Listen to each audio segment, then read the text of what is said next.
The share market finished trading last week at record highs thanks to a surprise jump in the unemployment rate, which has increased the odd of a rate cut. Let's bring in our business reporter, Ed Boyd. Ed, the local market has just opened though. How's it looking first? Look, it's down a little bit in early trade, but it's worth noting it was a record high last week, record high intraday high and record high closing price for the ASX 200. And it's really due to that surprise lift in the unemployment rate. Obviously, it's not a good thing when people are out of work and losing jobs. The unemployment rate did go up from 4.1 to 4.3%, but historically it's still at quite a low level, and it's basically locked in the chance of a rate cut in August coming up in just about four and a bit weeks' time. But let's look at the ASX 200 live chart. It is trading. It's been trading for about half an hour, down 0.7% in early trade, but it's only just below the 8,700 points barrier, which is a significant margin that it only breached on Friday. Next chart, we can show you some of the reasons why the market has been at all-time record highs. This is Commonwealth Bank shares going back the last 12 months.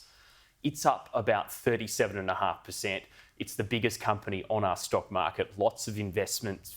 Overseas investors and super funds have been buying CBA shares, driving up the price. And the next one, this is a healthcare stock called Pro Medicus. It's up almost 150% over 12 months. It's now worth about $35 billion. It's leapfrogged into the top 20 largest companies on Australia's stock market.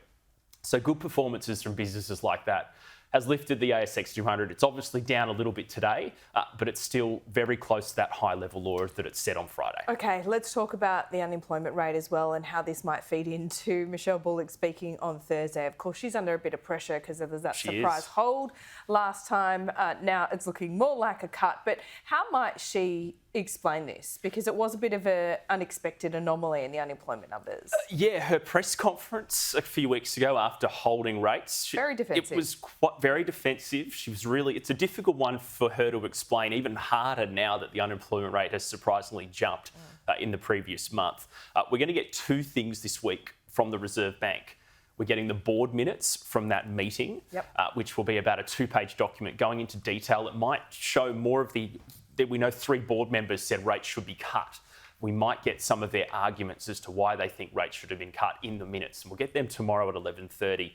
And then on Thursday, Governor Bullock is speaking at the Annika Foundation in Sydney.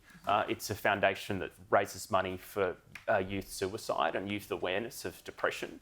And that's been a regular thing the Reserve Bank's taken part in since it started in 2005. So this is one of her big speaking events. And obviously, she's clearly going to need to talk about why they kept rates on hold. And the outlook for interest rates, though, is pretty good. We've got a chart which shows you the odds of a rate cut next month. It's now 92.5% chance of a cut, 7.5% chance of a hold. Last time too. Last time it was about 98, 99% chance of a cut, and the Reserve Bank kept rates on hold. So obviously nothing is certain here, but the market certainly thinks that RBA will be cutting rates next month. Okay, Ed, thanks so much. We'll speak to you soon.